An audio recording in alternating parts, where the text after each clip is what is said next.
Bonjour à toutes, bonjour à tous, merci. Merci à la Fondation pour l'invitation. Donc voilà, comme ça a été dit, je vais vous parler de l'Espagne à partir des sources que j'ai étudiées dans le cadre de mon travail de thèse sous la direction de Walter Breuer-Hostels. Et voilà, alors pourquoi l'Espagne Pour faire justement en transition avec ce qui vient d'être dit par Vincent Aigle,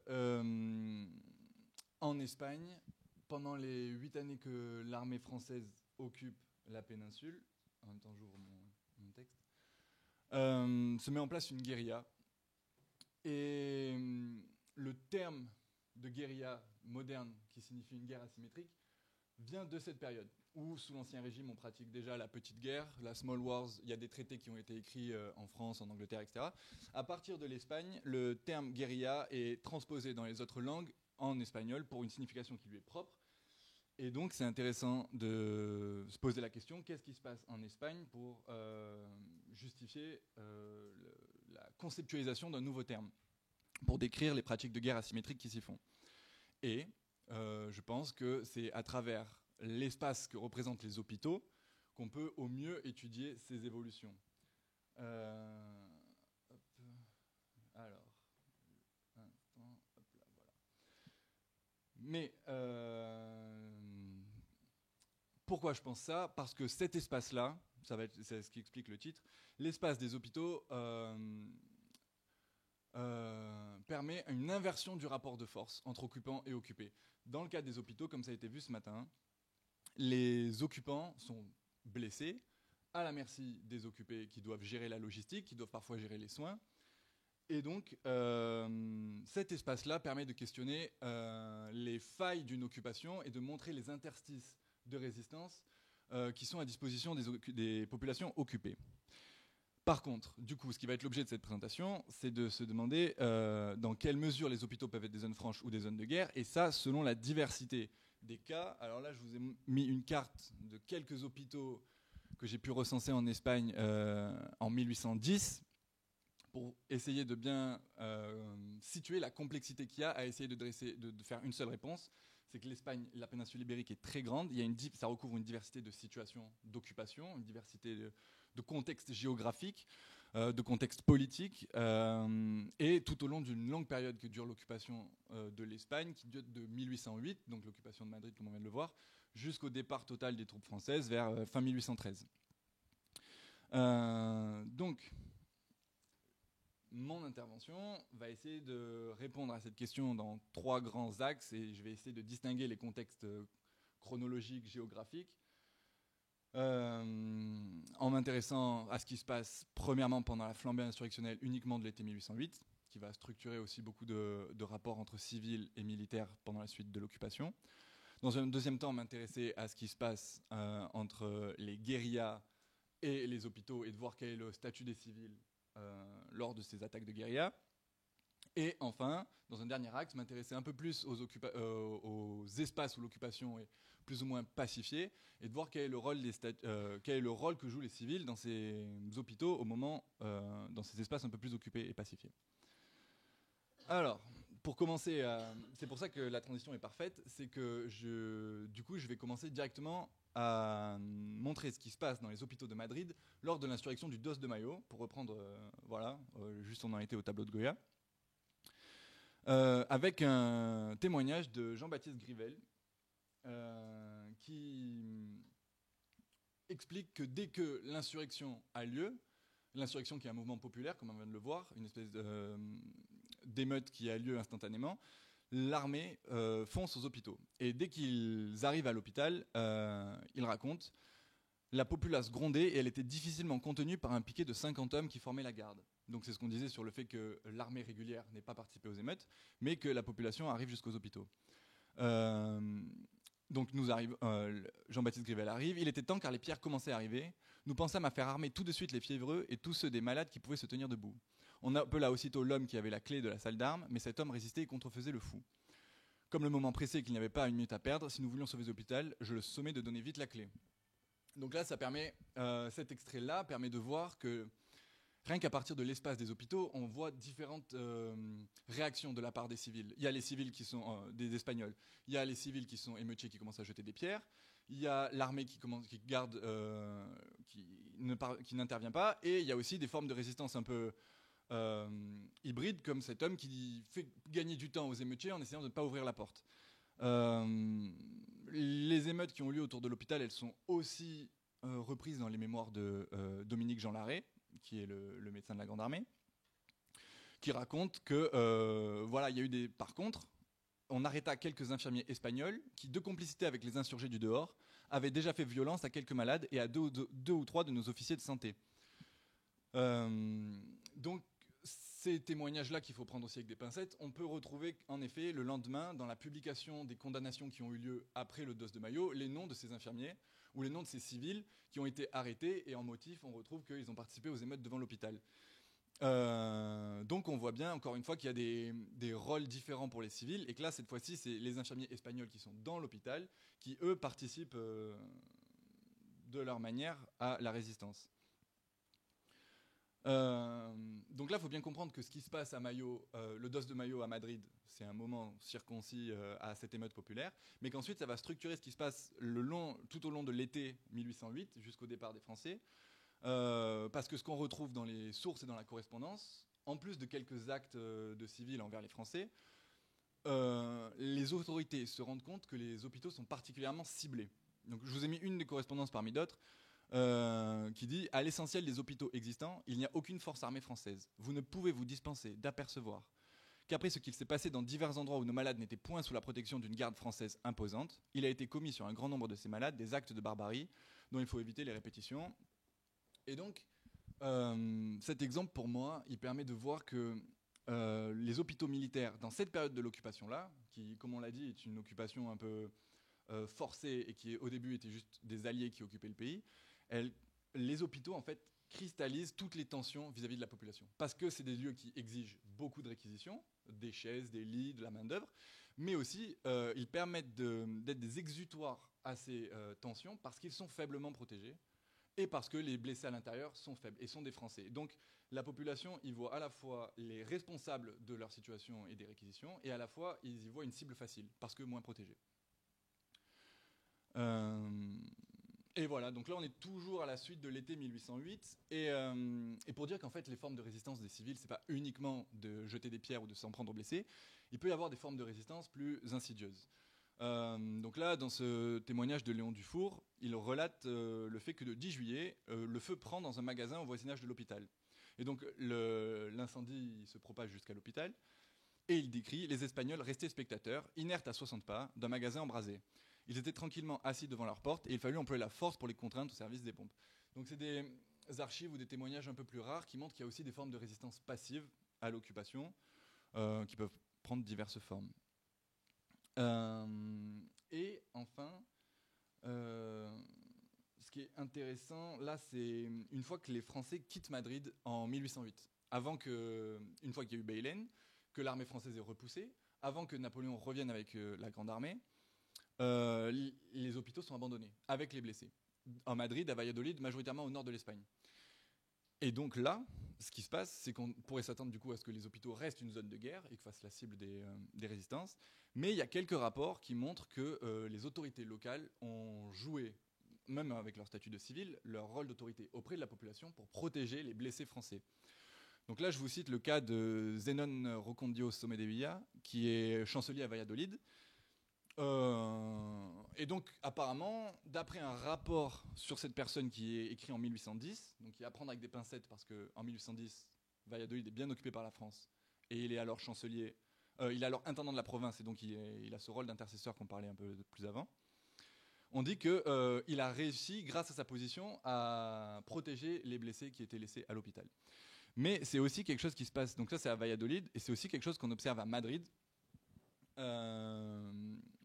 Le Sébastien Blas, donc, qui est un officier de santé de l'armée, raconte que quand l'armée napoléonienne quitte Madrid et que les blessés sont seuls, ils s'attendent du coup à se faire attaquer, mais que l'armée espagnole intervient. Donc ces braves gens nous gardèrent jusqu'à l'arrivée de l'armée espagnole. Donc c'est il y a une autorité française qui est mise en place jusqu'à l'arrivée des autorités régulières espagnoles, et le général Castaños, donc le général régulier espagnol, nous prit sous sa protection, et une forte garde et 4 pièces d'artillerie va nous défendre contre la férocité du peuple. Cet exemple-là, pour moi, il est assez intéressant pour commencer à questionner les processus de régularisation de la guerre. C'est-à-dire que dans l'esprit de l'armée régulière espagnole, il y a déjà un droit aux blessés. Et donc, dans cette perception du droit des blessés, les blessés doivent être protégés vis-à-vis des civils. Et l'hôpital est un lieu à sanctuariser. Et donc, il retrouve ce statut de zone franche qu'il avait perdu au paroxysme de l'émeute. Voilà, donc uniquement pour ce qui se passe pendant l'été 1808 et le paroxysme de l'insurrection, on voit que déjà, ces espaces-là fluctuent entre zone franche et zone de guerre, voire d'émeute. Et donc, dans un second axe, je vais essayer de m'intéresser à ce qui se passe un peu plus tard, donc à partir de 1810, lorsque l'occupation est un peu plus structurée, implantée. L'Espagne, alors, elle a d'abord été tentée d'être occupée par Joseph, par un gouvernement avec une constitution et par un gouvernement national, mais ce qui va se passer petit à petit, à partir de 1810 et jusqu'en 1812, c'est que les provinces vont être structurées et occupées par des gouverneurs militaires. Donc chaque gouverneur militaire va à peu près gérer sa province de manière autonome, et il va y avoir des cas de figure différents. Et en même temps que cette occupation militaire se structure, la résistance et la guérilla se structurent en parallèle. Et donc, les hôpitaux vont avoir des statuts différents. Pour commencer, dans le cadre de l'occupation, les hôpitaux vont aussi être ciblés par la législation des gouverneurs en termes d'urbanisme et de gestion de l'occupation, parce qu'ils représentent des lieux de propagation des épidémies et des lieux d'insalubrité au cœur des villes occupées. Donc il va y avoir toute une législation qui va être faite à propos des hôpitaux pour les sortir de la ville. C'est ce qui se fait à peu près en France au même moment. Les hôpitaux et, attenant aux hôpitaux, les cimetières, qui sont lieux de propagation des épidémies. Je vous ai mis que 2 cartes qui sont issues de mes recherches. Donc là, il y a Burgos et Tolosa. Enfin, vous voyez peut-être pas très bien, mais ce que je montre, c'est que la plupart des hôpitaux en fait, sont délocalisés hors de la ville et généralement de l'autre côté d'un cours d'eau pour pouvoir avoir une meilleure salubrité. Et il y a un autre cas, voilà, pour Valladolid. Mais en fait, si cette façon de penser l'hygiène des hôpitaux, je la retrouve dans à peu près toutes les provinces gouvernées occupées par des gouverneurs, en fait, ce qui se passe, c'est que du coup, l'hôpital en est d'autant plus fragilisé, cette fois-ci d'un point de vue militaire.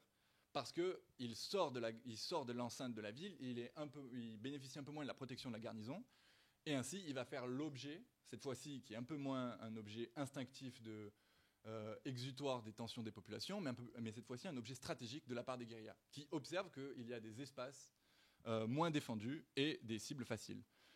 Alors, on peut le voir à travers les sources espagnoles. Donc là, je vous ai mis le règlement pour les bandes de guérilla, je le traduirai comme ça, qui est produit par la junte de Séville. C'est alors la junte de Séville. Et alors, je ne sais plus quel article exactement, mais je crois que c'est le 6 qui dit que les objets principaux des opérations des corps, donc les corps francs, c'est de harceler l'ennemi dans tout le pays qui est occupé, et ça peut être par le renseignement, par attaquer sur ses arrières, et ses correspondances, sus correspondencias, et ses convois, y convoyes, y atacar sus hospitales y almaneses, donc les hôpitaux et les ambulances. Donc ça, c'est théorisé à Séville, mais il faut aussi y voir une logique politique de la junte, d'essayer de rendre national un mouvement qui est surtout qui dépend de chaque région, de chaque province, voire qui essaye de légitimer a posteriori des pratiques qui avaient déjà lieu dès le début de l'occupation. Alors pour vous donner un cas, j'en ai recensé plein, mais pour vous montrer à quoi ça correspond ces attaques et comment ça peut gêner l'armée, je vous donne le cas d'une expédition de la division Girard. Donc c'est une division qui est en Andalousie et qui part de Séville et qui a pour objectif d'aller faire une observation le long des côtes jusqu'à Gibraltar et de revenir jusqu'à Séville. Et en fait, je ne sais pas si vous voyez bien, mais il y a Séville tout en haut. Et j'ai retracé à peu près par les correspondances et par les mémoires des personnes qui ont participé leur trajet. Ils s'arrêtent à un moment donné vers Ronda, à mi-chemin, et ils sont attaqués par des bandes de guérillas qui sont actives dans cette zone montagneuse, vers Ronda. Ils sont obligés de laisser leurs blessés sur place, qu'ils ne peuvent pas transporter, donc qui ont des fractures légères ou autres, et ils les laissent avec les officiers de santé vers Ronda. Et ils continuent de descendre vers leur lieu de mission, jusqu'à la côte. Ils sont encore attaqués plusieurs fois. Donc les blessés qui sont transportables, ils les gardent avec eux, mais ils essayent, dans la plupart des cas, de les blessés intransportables, de faire des points, de les laisser entreposés dans des ambulances improvisées. Et en fait, ce que me racontent certains mémoires, c'est que quand ils reviennent vers Ronda avec plus de 78 blessés, donc je ne sais plus combien en pourcentage, mais ça faisait quand même un sacré nombre de blessés pour la division. À Ronda, l'hôpital est attaqué et encerclé depuis plusieurs jours. Et donc, même si au final, les bandes de guérilla fuient une fois que le gros de l'armée revienne, et ils arrivent à repartir à Séville avec leurs blessés, ce qui revient de cet exemple pour moi, c'est les opérations, les effets des opérations de guérilla qui sont autres que militaires. Parce que même si au final il n'y a pas beaucoup de tués, il y a beaucoup de blessés, d'invalides, d'officiers, de soldats qui ne peuvent plus servir. Et surtout, la mission n'a pas pu être menée à bien. Elle a pris beaucoup plus de temps que prévu. Elle a consommé beaucoup plus de vivres que prévu. Et c'est surtout, ce que j'aimerais voir ensuite, ça va avoir un impact psychologique. À partir de là, j'ai pas copié les citations, mais il y a quelques sources qui nous permettent d'accéder aux expériences des soldats qui sont dans ces hôpitaux lorsqu'ils sont attaqués par la guérilla, pour essayer d'avoir leur vision de comment les civils agissent dans ces moments-là. Donc il y a le cas de Heinrich von Brandt, qui est un officier polonais, qui est du coup hospitalisé à Teruel, suite justement à une attaque de guérilla, et qui raconte que sa convalescence se passe bien. Alors je vais vous lire. Grâce à ma constitution et aux soins intelligents qui me furent prodigués, je commençais à me lever au bout d'une quinzaine de jours. Donc, et je ne pouvais encore marcher sans être pris de vertige, et ma convalescence fut retardée par la situation critique, presque désespérée, où nous nous trouvâmes tout à coup à Teruel, qui se prolongea pendant 15 jours. Donc c'est des sièges d'hôpitaux qui durent quand même assez longtemps. Tandis que l'armée française s'éloignait dans la direction de Valence, notre infatigable adversaire, donc le terme infatigable pour moi a quand même du sens, paraissait dès le 25 février devant nos postes, et le séminaire qui nous servait de citadelle, et nous sommait de nous rendre. Cependant, les Espagnols nous avaient fait dire que si nous persistions à tenir, ils allaient nous faire prochainement sauter. Ils avaient fait pénétrer par une maison voisine dans les caves du monastère sans qu'il fût possible de les en empêcher, et nous les entendions directement travailler au-dessus de nous. De mon lit, je pouvais compter les coups de pioche, et l'on conçoit que cette préoccupation n'aide guère à ma convalescence. Et ce qui est intéressant, c'est que dans cet exemple-là, je ne peux pas le citer parce que ça pourrait être trop long, mais Von Brandt montre qu'il y a des civils qui, enfermés de fait dans l'hôpital, participent à la défense, à la fortification parce qu'ils n'ont pas envie de sauter, de faire partie de l'explosion. Mais il y a aussi des civils aux alentours qui, eux, donnent les clés aux guerrieros. Et donc, ça montre toute la complexité des positions des civils dans ces cas qui répondent à des logiques de situation parfois qui ne peuvent pas forcément faire l'objet de calculs stratégiques ou quoi, et qui répondent à des logiques d'urgence et de situation. Et d'arriver à saisir un peu toute la complexité que ça représente. Il y a un autre cas qui est un peu différent, celui de François-Nicolas Fririon et d'Eugène Fenech. Donc François-Nicolas Fririon, c'est un officier, et Eugène Fenech, c'est un officier de santé, qui eux témoignent à propos de la prise des hôpitaux de Coimbra. Alors je suis désolé, j'ai pas mis la carte, c'est au nord du Portugal. Et ce qui se passe, c'est que... alors j'aurais bien voulu le montrer, mais lorsque Masséna arrive en Portugal, il prend Coimbra, il laisse ses blessés, et ensuite il descend dans le sud avec le gros de son armée. Et il ne laisse pas de garnison à Coimbra. Donc le colonel Trent, le colonel anglais, reprend vite la ville, avec les civils portugais qui forcément aident à obtenir les clés et à prendre la ville et l'hôpital. Napoléon dira à ce propos, j'ai retrouvé ce qu'il en dit, et les malades qu'il laisse prendre par 1500 coquins alors que 1000 hommes auraient suffi à les défendre, c'est le comble de l'absurdité. Perdre ses hôpitaux pour une armée, c'est perdre son drapeau, c'est perdre tout. Donc on commence à voir l'impact psychologique du fait de perdre ses hôpitaux, et donc on mesure que les opérations des guérillas, elles n'ont pas forcément qu'un objectif militaire de faire des pertes, mais que ça peut être aussi des objectifs plus symboliques. Et du coup, François-Nicolas Fririon et Eugène Fenech sont à Coimbra pendant la reprise de la ville. Et Eugène Fenech, ce qui est intéressant dans son témoignage, c'est que lui, c'est quelques jours avant le départ de l'armée française, se rend compte du risque que ça représente d'être laissé dans un hôpital seul, dans ce genre de territoire insurgé. Il écrit l'armée se mit en route pour continuer à poursuivre l'ennemi. Chaque régiment laissa à Coimbra un chirurgien et un détachement pour s'occuper de réunir au même lieu ses malades. Les nôtres furent transportés dans le couvent de Sainte-Claire. Et je m'aperçus qu'il ne restait pas en ville un soldat pour y tenir garnison. Je rencontrai un commissaire ordonnateur qui me donna ordre de me rendre sur le champ à l'hôpital, qu'on venait d'organiser à la hâte. Donc il lui répond que lui, il doit suivre le gros des troupes. Et je m'aperçus, donc du coup, il s'aperçoit qu'il n'y a plus de garnison. Et ce qu'il fait, c'est qu'il se rend à Sainte-Claire, donc au couvent où sont les membres de sa troupe. Et j'engageais ceux qui pouvaient marcher ou qui avaient des montures à me suivre sans leur dire à quoi ils seraient exposés s'ils restaient, mais de manière à ne point me faire entendre des autres. Monsieur Labadie, commandant, et 3 autres officiers m'observèrent que le colonel me ferait des reproches de les avoir menés au régiment, et ne pouvant pour un temps indéterminé reprendre le service, alors je leur dis à part ce qui se passait en ville, et je parcourus les salles du couvent pour voir s'il n'y avait pas d'autres dans le cas de faire de la route à pied. J'en réunis une vingtaine, et nous nous acheminâmes vers le grand pont pour passer le Mont d'Ego. Là, pour moi, cet exemple, ce qui me permet de voir, c'est aussi comment cet acteur-là mobilise son statut d'officier de santé, et donc l'éthique médicale qui fait que... Je ne sais pas si c'est l'esprit de corps, parce qu'il va surtout prévenir aussi ses camarades, mais l'idée de se dire que si je laisse ces blessés ici sans protection, ils sont voués à être massacrés. Bon, l'hôpital sera repris, les blessés seront massacrés, et par contre, François-Nicolas Fririon, donc du coup, une fois qu'ils apprennent que là, nous permet d'avoir accès à ce que se disent les soldats de Masséna lorsqu'ils apprennent pour le massacre de l'hôpital de Coimbra, il dit « Cette affligeante nouvelle se répandit rapidement dans l'armée et y produisit sur tous les esprits une douloureuse sensation. Les soldats particulièrement, qui ne raisonnent que sur les faits qui les frappent et jamais sur les causes qui ont pu les emmener, s'en prirent au général en chef et l'accusèrent d'imprévoyance. » Voilà, donc ça c'est pour les attaques de guérilla. C'est pour moi des indices qui permettent de considérer les hôpitaux comme des cibles qui peuvent montrer aussi l'importance de la guérilla en dehors des échecs militaires. C'est Jean-Marc Lafont qui avait montré dans sa thèse que finalement la guérilla en Espagne, elle cause pas tant de pertes que ça d'un point de vue militaire, et même armée par les Britanniques, ça cause beaucoup de soucis de coordination entre les troupes. Ah, ok. 5 minutes ou, ok. Je conclue. Il me reste une partie et c'est bon. Donc ça montre que militairement, la guérilla, elle ne va pas causer beaucoup de pertes. Donc son efficacité, elle est peut-être à rechercher ailleurs. Et justement, dans le fait de atteindre le moral des troupes en sachant que les hôpitaux sont pris derrière. Dans gêner la logistique, gêner l'approvisionnement des hôpitaux.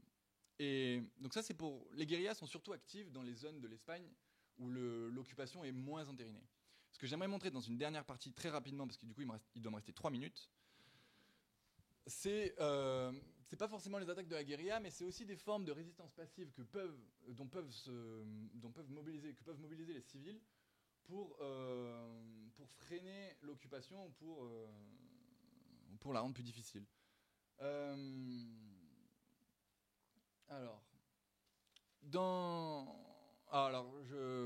Pour rapidement, je ne sais plus dans quelle ville c'est cette lettre de Gilles Bernays, qui est lieutenant de gendarmerie. En fait, la gendarmerie permet d'avoir des sources sur la surveillance aussi de pas mal d'Espagnols.